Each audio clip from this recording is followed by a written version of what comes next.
President Joe Biden recently established a new gender policy council to advance, quote, equal rights and opportunity for women and girls. I just was shocked that a man who talks about division and unity and diversity and inclusion and equity would leave out boys and men. Boys today are falling behind girls. They're significantly more likely to drop out of school, to fall into homelessness, and to end up in prison, says Dr. Warren Farrell. Between the ages of 15 and 19, they committed suicide 4 times as often as girls. Dr. Farrell has been researching and writing about gender issues since the 1960s. A longtime feminist, he's the only man to be elected 3 times to the board of directors of the National Organization for Women in New York City. But he believes the new Gender Policy Council is grossly misguided and leaves out the most vulnerable, including black men, the majority of whom grew up without a father. The single biggest predictor of suicide was being raised without a dad. This is American Thought Leaders, and I'm Jekielek. Dr. Warren Farrell, such a pleasure to have you back on American Thought Leaders. I loved our last interview, so I'm really looking very forward to this one. No, it was a great interview. I remember it well. It's almost 2 years ago that we did that. It's quite incredible how time passes. I saw this new op-ed. Well, it's not that new now. It's perhaps, 3 weeks old. It just struck me that you are a very unlikely critic of a gender policy council. How did this all come about? Yes, well, unlikely critic because I was on the board of directors of the National Organization for Women in New York City. And so one would think that, therefore, anything that was focused on women and girls, I would be a very strong supporter of. And so the White House Gender Policy Council, which was signed into an executive order this week, the theoretical stated goal, by virtue of it being called a White House Gender Policy Council, would be presumably to help both genders in areas where they're having problems. But the Gender Policy Council's mission is to focus only on women and girls. Its second mission is for racial justice. So for me, if you were to ask your children, if 5-year-olds, if you said, are there boys? Yes, of course, mommy, there's boys. Are there girls? Yes, of course, mommy, there's girls. So what are there? Just girls or just boys? There's both, mommy. What's the matter with you? Your 5-6-year-old would know this. Yet President Biden apparently doesn't. He does, of course, but he feels that the only people that have issues that are worth paying attention to on a policy level are women and girls, as opposed to understand. And this leaves out the entire black male population. And they are if you go to any city and you look at the homeless population, a very high percentage will be black males. Of the prison population, a very high percentage will be black males. And what we've known since 1965, the year of the Moynihan Report, is that the black male population is not a problem in the inner city doing crime because of being black, but rather it was only that 25% of the black male population that was raised in fatherless families that were what I call dad deprived. That was the portion of the black population that was created, that was committing the crimes and selling the drugs and joining the gangs. And now in the Caucasian population, the percentage of children who are raised without dad involvement is higher, 32% now, than it was in 1965 when the Moynihan Report came out, and it was 25%. The black population's fatherlessness is now double what it was then, 25% to 50%. So you can get some idea of what President Biden is leaving out if he doesn't attend to the importance of fathers and the importance of families. He is basically helping to create the crimes that he will then be cleaning up, the mental health problems that he'll then be cleaning up. The fastest way to a big government is to eliminate dad and make the government into a substitute husband. And so I just was shocked that a man who talks about division and unity and diversity and inclusion and equity would leave out boys and men, both in the Black community and the white community, the Hispanic community, and in the LGBTQ community. You're not protected by the Gender Policy Council if you're an LGBTQ male, just female. You're not protected if you're a Black person, if you're male, just if you're female. And that is such a travesty. This is not what I joined the National Organization for Women for. I joined it for genuine equality, to free both sexes from the rigid roles of the past to more flexible roles for their future. And so I really feel deeply sad. It's like helping to raise a child, which is, this was everybody I loved and cared for was a feminist, and seeing that child turn toxic and then say that they're a victim, even as they are blaming other people and neglecting other people. So when we interviewed last time, we were talking about your book, The Boy Crisis. And so maybe you can actually explain, again, for the benefit of our audiences, it's not necessarily obvious based on, the readily available information or the information that's, say, broadcast through our media and society, that there is a boy crisis. So what is that exactly, and why is it Black men that are disproportionately affected? Yes. Well, first, when I first started the research for the boy crisis, I assumed it was mostly in the United States. I eventually found out from United Nations studies that it is in all 53 of the largest developed nations, boys are falling behind girls in every academic subject, but especially in reading and writing. And reading and writing among academic subjects are the two biggest predictors of success or failure. And so I saw this, which surprised me, and I said, why is it in the developed nations? And I'll come back to that in a moment as to why. But then I started looking about, if boys are doing badly in school, this has more implications than just at school. So I then saw that boys were far more likely to drop out of school, and that the boys who dropped out of school were more than 20% likely to be unemployed in their 20s, which is at 5 times the unemployment rate pre-COVID that is normal. And so I started looking at one factor after the other, then started looking at suicide rates, and saw that suicide rates were much higher among boys than girls. So, for example, when boys and girls are at 9, they commit suicide very rarely and equally to each other. Between the ages of 10 and 14, I saw that they committed suicide twice as often as girls. Between the ages of 15 and 19, they committed suicide 4 times as often as girls. And between the ages of 20 and 25, they committed suicide 5 times as often as girls. I would eventually find out that suicide was very much the single biggest predictor of suicide was being raised without a dad. And so I then started looking at other issues like crime in prisons. I had run for governor some years ago, and I was speaking to prison populations, and one of the questions I would ask the prison populations is, how many of you were raised with an actively involved father? Usually about 3 or 4% of the hands of the prisoners went up.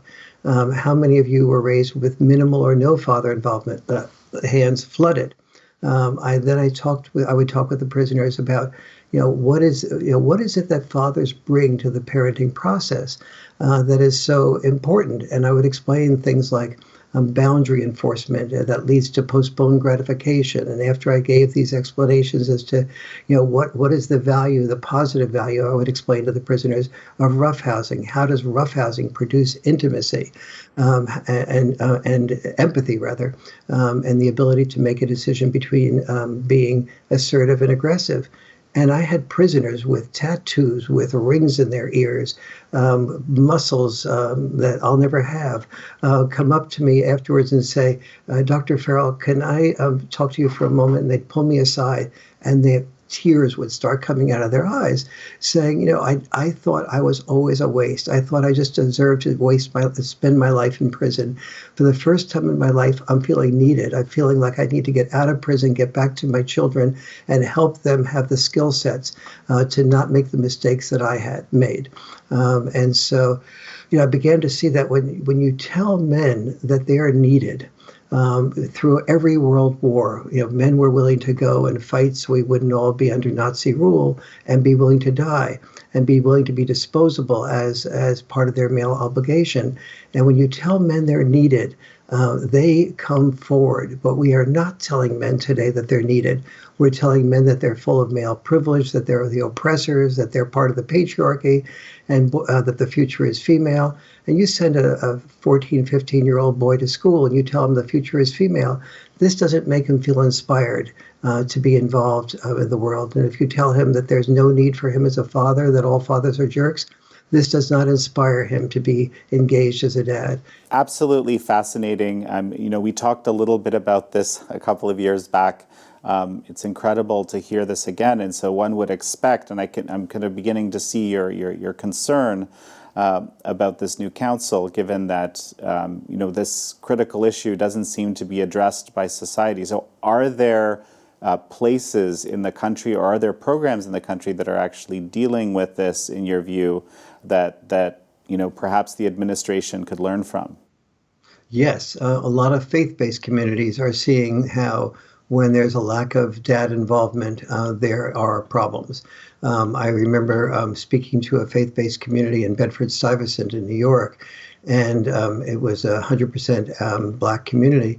And as I'm walking out, I turn around and I see a huge black image of Jesus, and then the minister got together with me and 28 boys that had been involved in 4 different boys groups, and as I talked to the boys, almost all of them had been in prison, and almost all of them told me that they would still be doing the things that led to them being in prison if it wasn't for their belief in God. And if it wasn't for the ministry and the way that the minister took each of them aside and paid attention to them each individually, and in a sense helped them become that not only was God a father figure, but the minister was a father figure. And of those boys, only one of them out of the 28 had a significant amount of father involvement. And it was just, and I just sort of saw how important those faith-based communities were to these boys. That I then have looked at so many other dimensions of help. There are fathers groups in the country, and there's a group called Boys to Men, a group called the Mankind Project, a group called Young Men's Ultimate Weekend. These are groups that are really helping boys through rituals to help them make the transition to manhood. But and others, Boys to Men in particular, are doing very good work with mentoring. And now I've been working with them not just to help boys have a mentor, but the research shows that the best way to have a boy developed responsibly is to find a boy who's younger than he is to mentor. That once a boy starts mentoring another boy, he has a reason to not take drugs, to not drink, to not be irresponsible, to do his homework, because he wants the boy he's mentoring to be proud of him. So he becomes like a mini parent. And we all know how once we have children, we go from being boys to men in many ways, because we really start saying, I have responsibilities now. I can't just think of myself.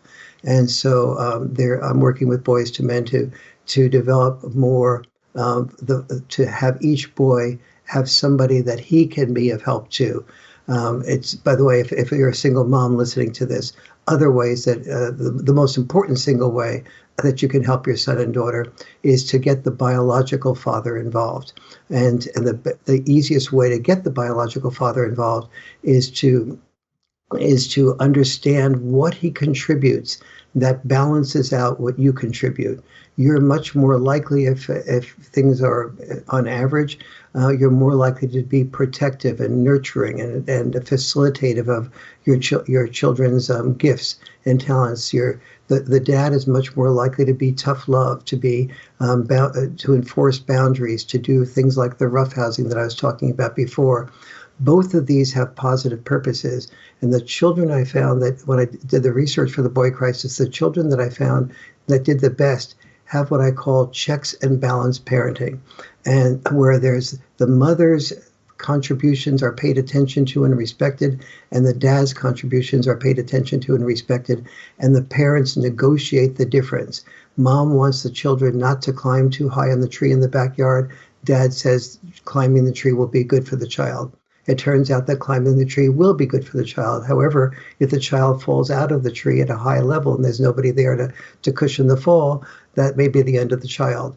And so the balance between, yes, the child can climb the tree faster than at a younger age than the mother's comfortable with, but maybe the dad needs to be under the tree, and maybe there's certain parts of the tree that should be out of bounds, and maybe the dad shouldn't have his cell phone with him while he's looking at protecting the child. Then the child gets what the benefits are both are.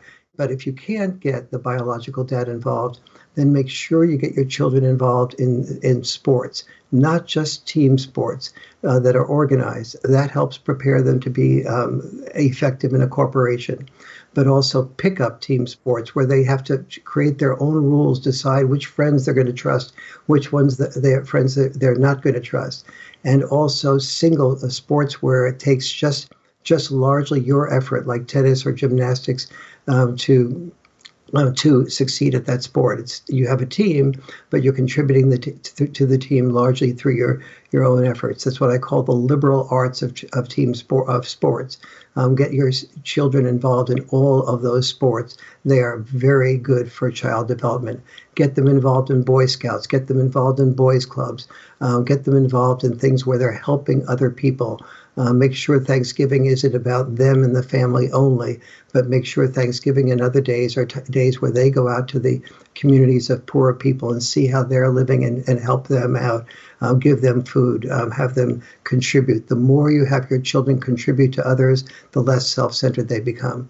No, that's absolutely fascinating. And of course, these don't need to be faith-based groups, right? Correct. Oh, absolutely not.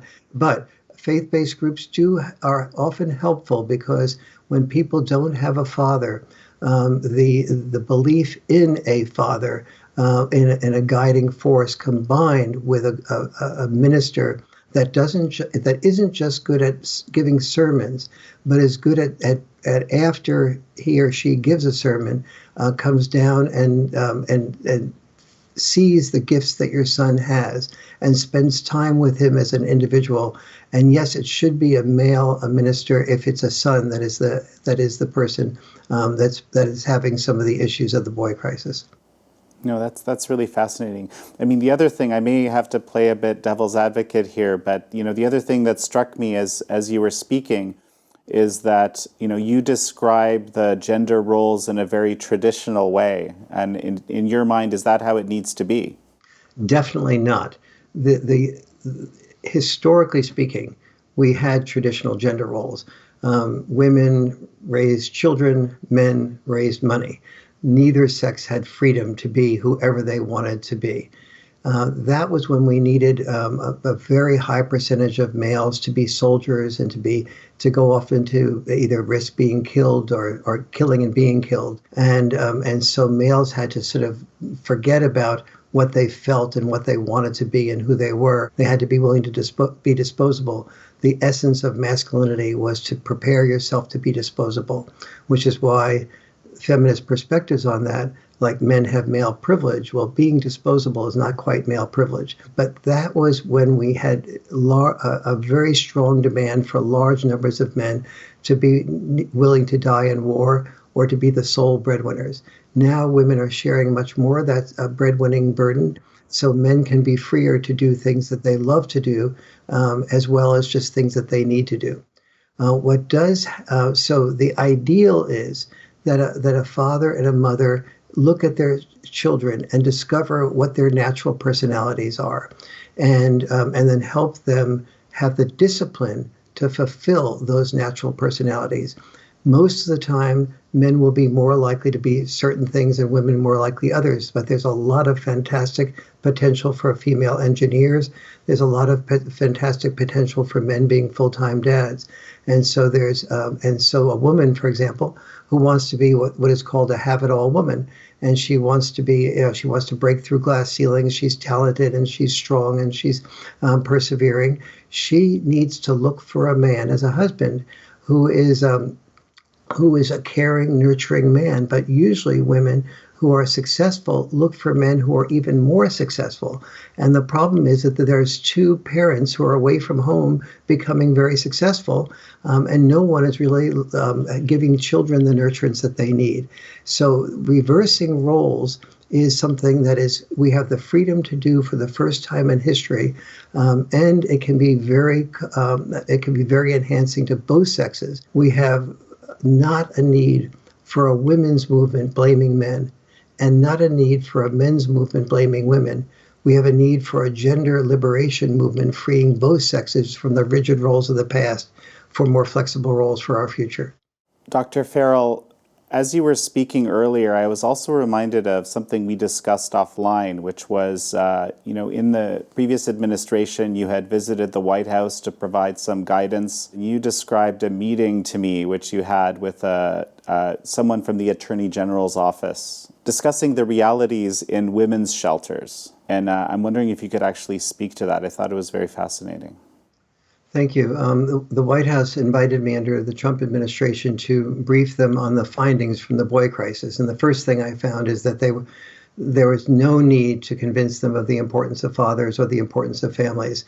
But they were very fascinated by the data as to how, what was creating the boy crisis and what were the causes, what were the solutions, what was the evidence for it. And so one of the things that I was talking about when it came to solutions was the importance of couples communication. I've been spending the last 30 years doing a lot of work developing a method that couples could hear criticism from their partner without becoming defensive. Currently, what the women's shelters are doing is saying to the women, and you need to not go back to that man, because once a man is violent, he will always be violent. And I said, this is the wrong message. The message should be, you and your husband or boyfriend have had a conflict. How did that conflict arise? Usually it arises because somebody says something that the other person feels as a criticism. The other person becomes defensive and sidesteps and counterattacks, and the other person counterattacks to the counterattack. And before you know it, somebody, either the woman or the man, and it's equally as likely to be the woman as the man, reaches out and hits the other person, and then the hitting starts to escalate. Is that what your findings are? And the people who had backgrounds in that area said yes, that is. And so Katie Sullivan, who was at that time the principal deputy assistant attorney general, said her previous role was to be supervising all the domestic violence facilities in the country. And she said, I 100% agree with you, Warren, that is the best approach. I suggested that type of approach to these women's shelters. But Warren, they were so ingrained with the feminist ideology that any man who ever hits, he's the problem. If a woman hits a man, she had a reason for it. If he hits her, he's violent forever. I could not break through. Here I was, the leading authority in the country, the person with the most legislative power, the most organizational power, and I could not break through this tightly woven ideology of feminists who took care of these women's shelters, whose belief system was there is no solution except to stay away from that man. And so, or to get, an order, a restraining order from him, that type of approach. And that is such an exploitation of their victimhood.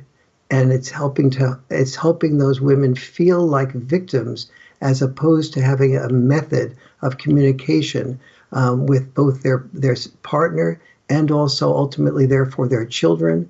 That would serve them well their life, for their life. And so what I was feeling and what we were all understanding there at the White House was we are not helping women. We are hurting women by doing this.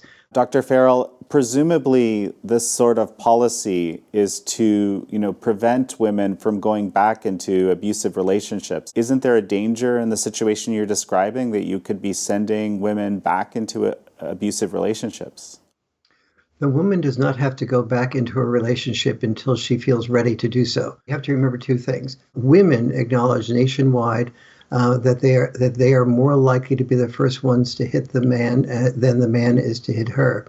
And so, but most abusive relationships are back and forth abusive. That is, both sexes say that they were that they hit each other. But again, even the women acknowledge that they are the first ones to do the hitting. So that not all the time, but about 52 to 55 to 60% of the time, depending on which study you look at. These are studies done almost completely by women. Most of those women, to the feminist credits, are feminists who expected to find that the men were always the ones hitting the women. They were questioning the studies findings, the 150 studies findings that said that women were more likely to hit. But they ended up finding that even when they interviewed the women with leading questions, the women said, well, no, actually, I was the first one to hit him, but he provoked me because of this or that. And so there's really this enormous opportunity we have for both women and for men to learn what is the dynamic that leads to that violence. No one marries somebody with the desire to beat them up and to be violent toward them. But the more they love somebody, the more vulnerable they are to being criticized by them. And anger is vulnerability's mask. When we are if somebody insults me on a plane and I don't know that person, I don't get angry. I just listen or tune into a book. But if Liz, my wife, insults me and criticizes me, I feel deeply hurt because I love her so much. And so I know to not get angry, but to create a safe space for her. The work I do in couples communications, I've taught myself as well as others how to be able to create a safe space for things that she's concerned about and meditate into an altered state where I can fully support her to have a safe environment for doing that. That is what we need to be teaching women and men. And this doesn't make any difference whether that couple is straight or gay. It doesn't make any difference whether that couple is a father and child or mother and a child or the child and the mother. Two people who have a history together that tend to develop tension around issues that don't get resolved very easily, that they could resolve by learning how to listen together. Everybody needs this model. We should be teaching this from first, second, third grade on as part of emotional skill development in every school. That's what we should be working with women's centers about around the country, in addition to the fact that women's centers really discriminate against women because they're saying to a woman, you're in a fight with a man, it's you that has to go out of the house and leave. Why not the man having to go out of the house and leave? And so there should be equal numbers of women in men's centers for temporary respites and to teach the children, to teach the parents or the mother and the woman and man to be able to communicate better until they again feel safe. So I'm very curious, if you were able to offer a prescription for how such a gender equality council would operate or what kind of policy it would have, how would that look like? Yes, and I have talked to Jen Klein, the co-chair of the Gender Policy Council, about this, and she's sort of been very, let's say, receptive and dismissive. Meaning that she said, oh, President Biden cares about men and women, men as much as women, and he's been a great father. And I said, yes, and it also needs to be, there needs to be policies that help boys and men and that avert the boy crisis. And she's expressed no interest in those policies. But here's what those policies, some of them would look like.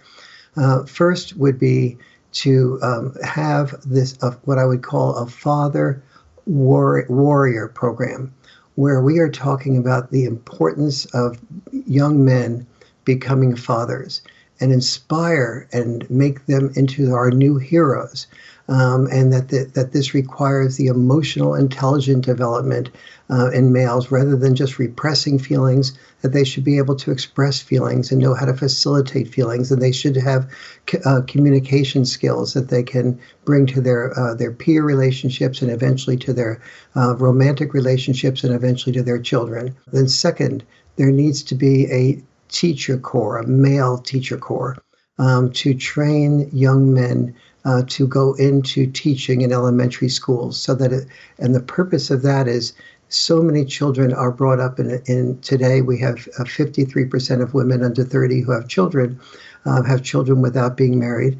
And for the most part, those children either have no exposure to a father or average father exposure, even among those that where the parents live together is only 3 years. And so the children ultimately end up being dad deprived. And so we need to have a program of a male teacher corps so that boys don't go from a female-only home to a female-only school system. And then we wonder why they're vulnerable to being seduced by a gang into a gang as a form of family, or into selling drugs as a quick source of income, or being vulnerable to sexual abuse. We saw among if you watched the movie Spotlight, you saw how they talked about how the priests found boys that didn't have fathers. Those were boys that had such need for love that they were vulnerable to being victim. Hitler Youth sought out boys without fathers as ways of getting them on board. And so boys without fathers without father involvement don't know how to channel their testosterone from being into being constructive. And so they tend to channel their testosterone into being destructive. So that type of male teacher corps would be another policy. We need to make sure we deal with the school system. Schools are very good at teaching and helping girls and women and boys to memorize certain things and to think about certain things, but to sit. But we know that boys develop best and are most receptive to learning by having a lot of physical activity being mixed into it. We've been cutting back on physical activity on recess for multiple reasons. We need to reinstall recess. We need to make sure that the school system is not focused only on kids going to college. Vocational school, vocational education needs to return, because many boys feel that they aren't natural academics, and they need to be able to have training in something that they are doing. We need to develop mentoring programs for boys, but also, as I was mentioning before, programs where boys can be mentors. And so the school system can help work with boys on being mentors and finding mentors for them. We need to make sure that family dinner nights, that every family knows how to construct a family dinner night so that the family dinner night does not become a family dinner nightmare. The family has to be seen as creating e pluribus unum, one from many.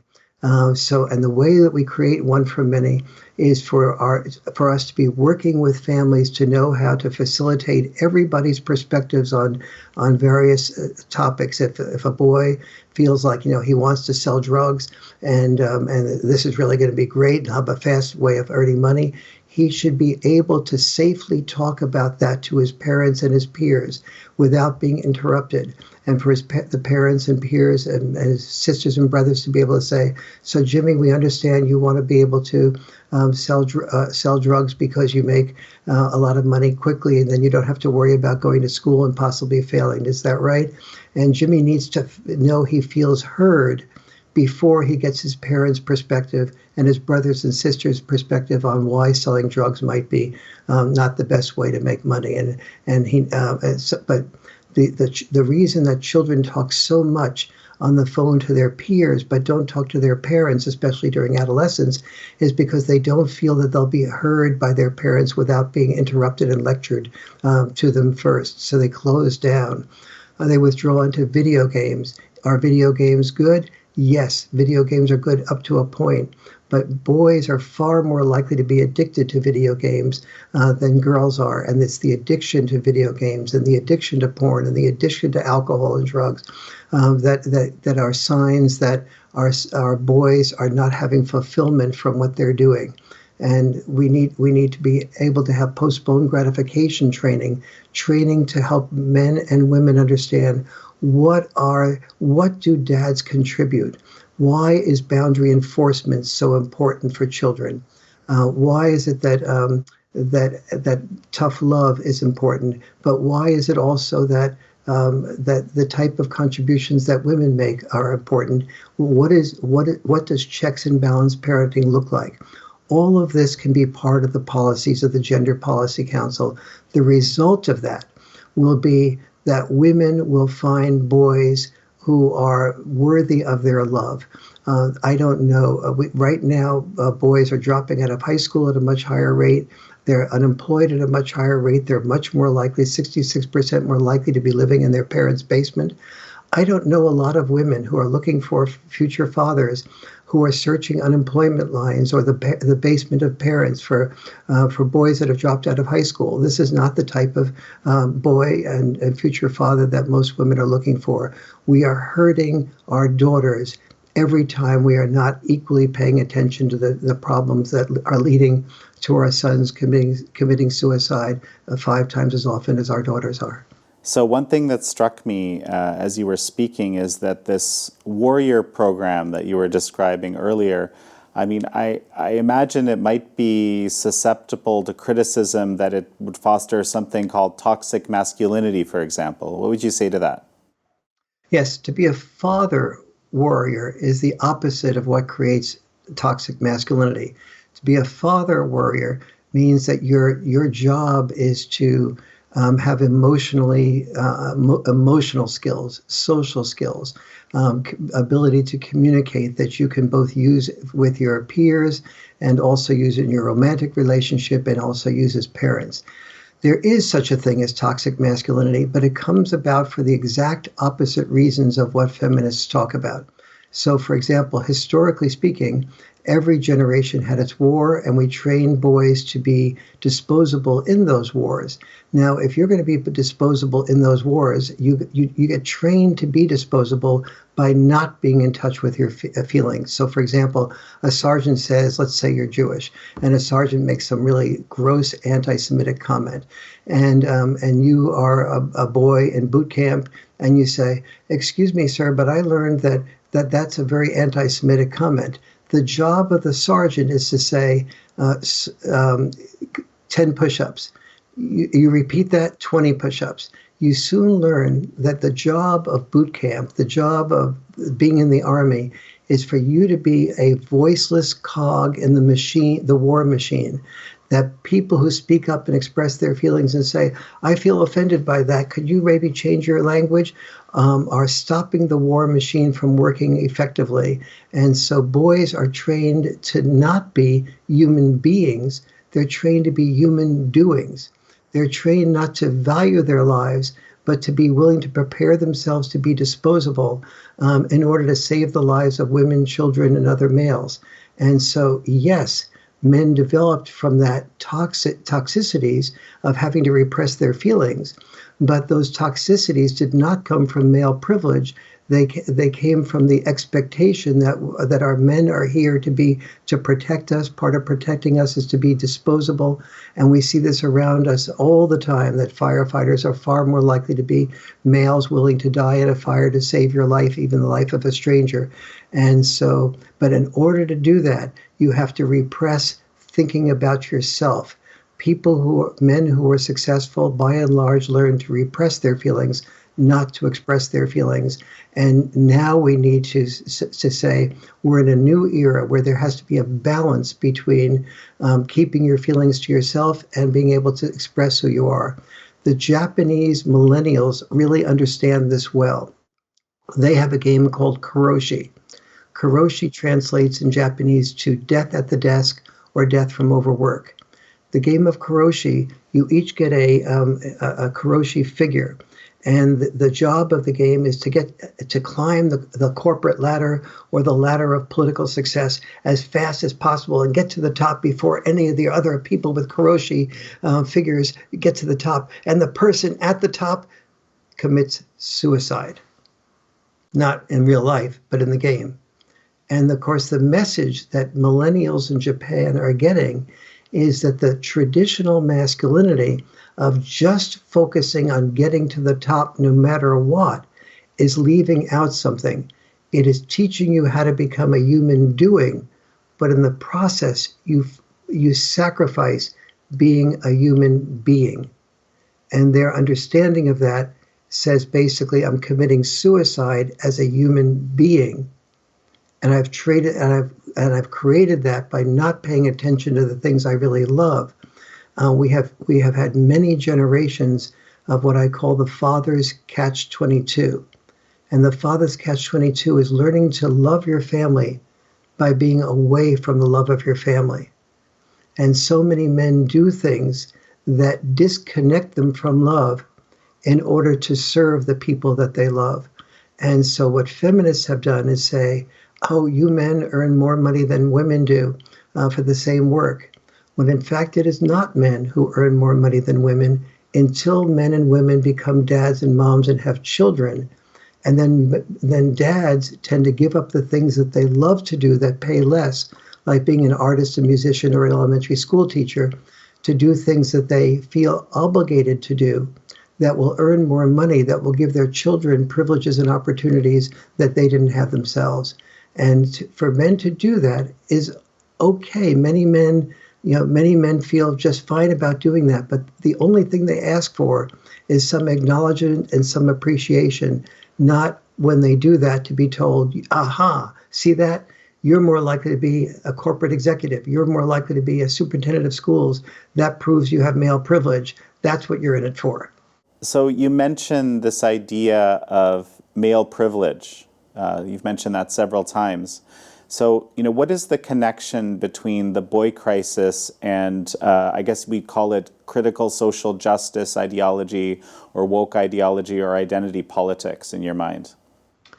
Yes, what's been happening in the last 10, 15 years is that especially in college campuses,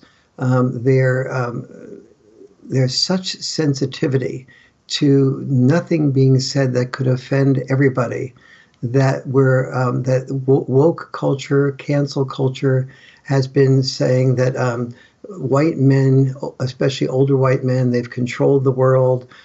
This is part of the patriarchy. The world has been dominated by a patriarchy.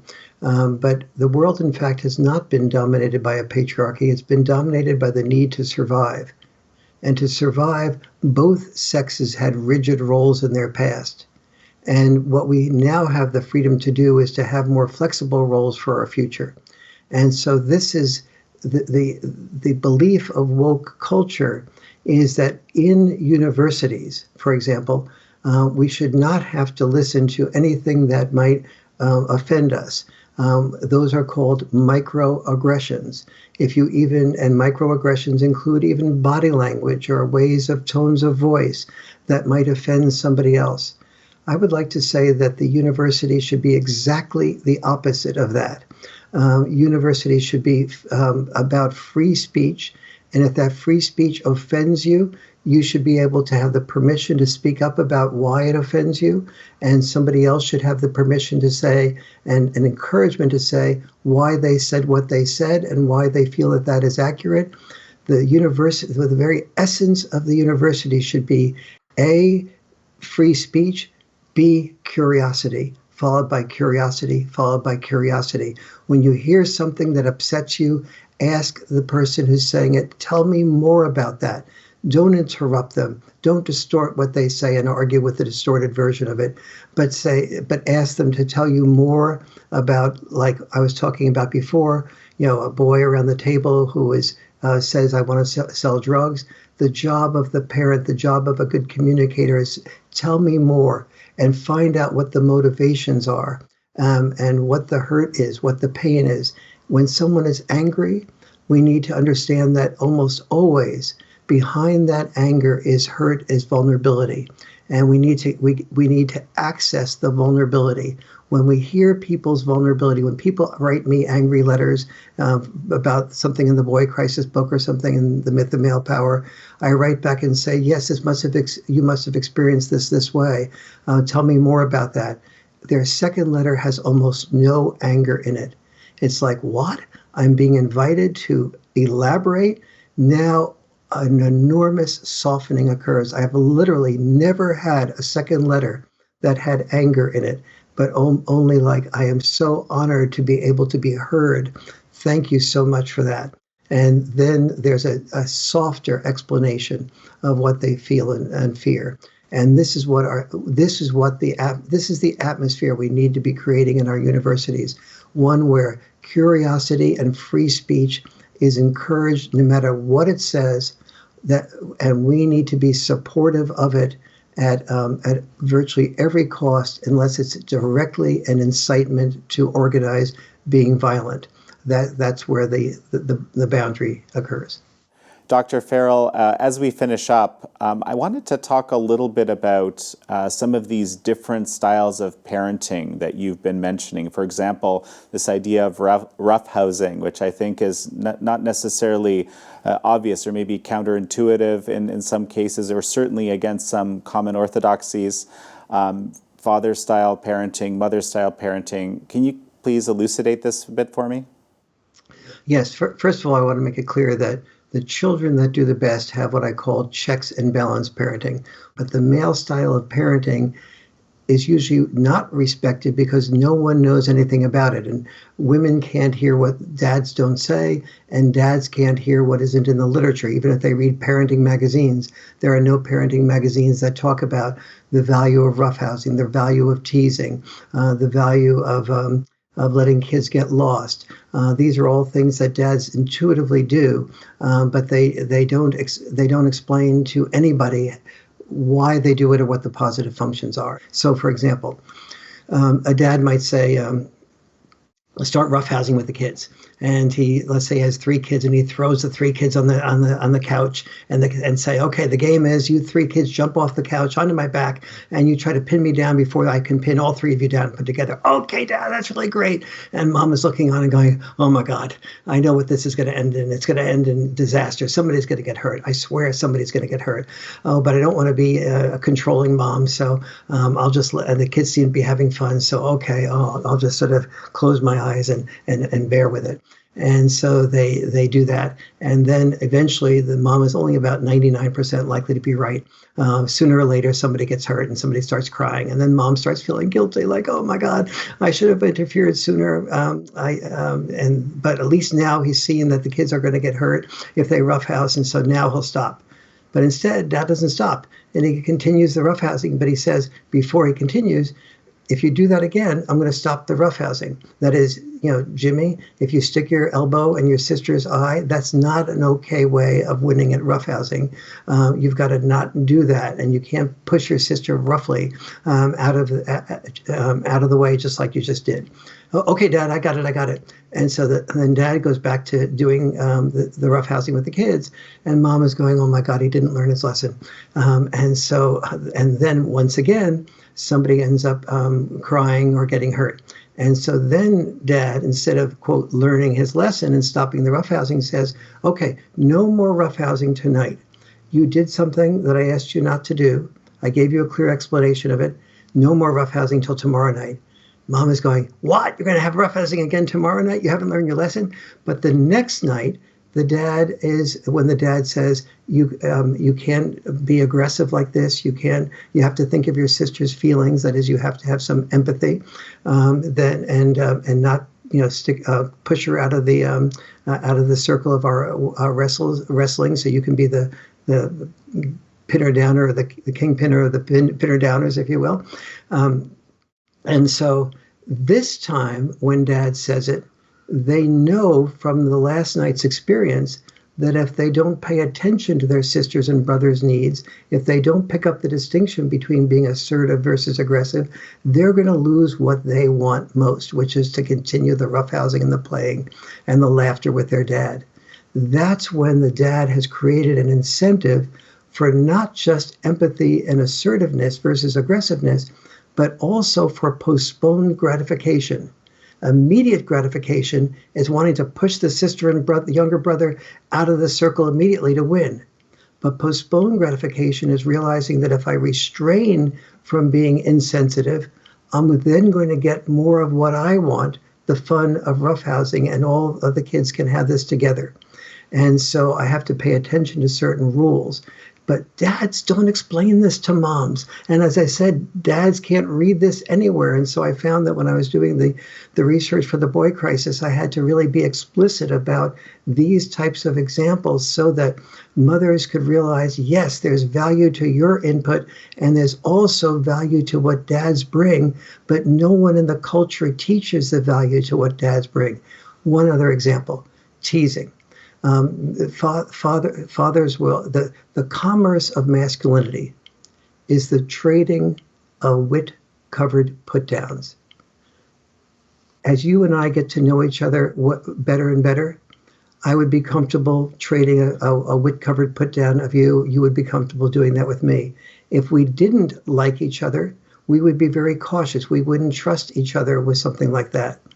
In hazardous professions, a firefighter, as soon as a new firefighter joins the force, they will find a sort of weakness, a difference. So maybe he's too tall, maybe he's too short, maybe he's too heavy, maybe he has a funny background, maybe he's related to somebody else that gives him some type of privilege, and they constantly tease each other to see if they can have a good-natured laugh about being mocked and put down, and then the other men know that if they can handle the teasing, that they have somebody who's a team player, not a prima donna. But the problem with that is that in the workplace today, men can do that with other men, and men sense from other men that once other men start to do that to them, that they're beginning to trust them, that they're beginning to admit them to their club of being able to tease each other. But if a man does that at work to a woman and says, "Oh, your dress looks beautiful today," or "You looks like you ironed that in the middle of the night," and the woman will feel like that's a hostile environment that he's creating, and so there's this enormous gap between what men do when they respect somebody, and then they start feeling comfortable playing with them and teasing them.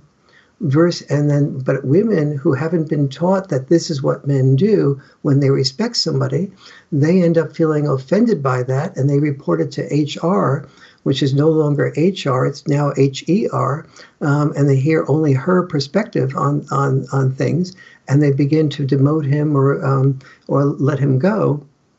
As a result of doing that, what we need to be doing in HR and for parents is to communicate with each other.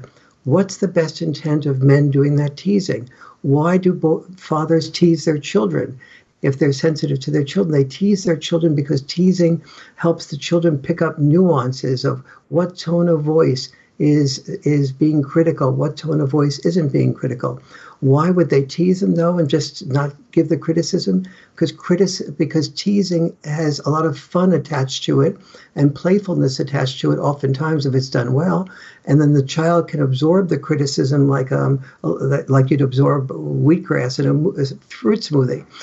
It's easier to take if it comes with humor and laughter.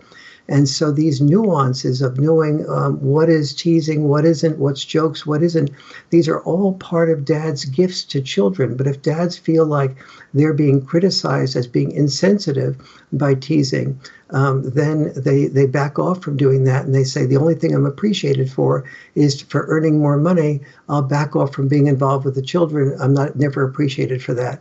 And so to bring both parents equally into the family, both parents have to understand the best intent of the other's parenting style and negotiate compromise that works for that particular child's personality.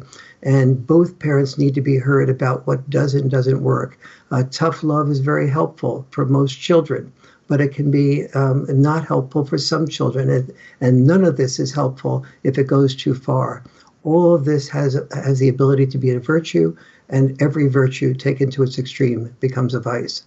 And so that's the communication process that needs to be happening in every family. And this is just 2 of the 9 differences in parenting styles between dads and moms that need to be part of a gender policy council, would be helping and training parents to understand these differences and how to negotiate them, and how to negotiate them in front of the children so that children can be able to see that tension properly processed, properly communicated, can lead to deeper solutions for the children and does not have to lead to parents splitting up and danger and insecurity, but can lead to a deepening of wonderful parents and a deepening of love.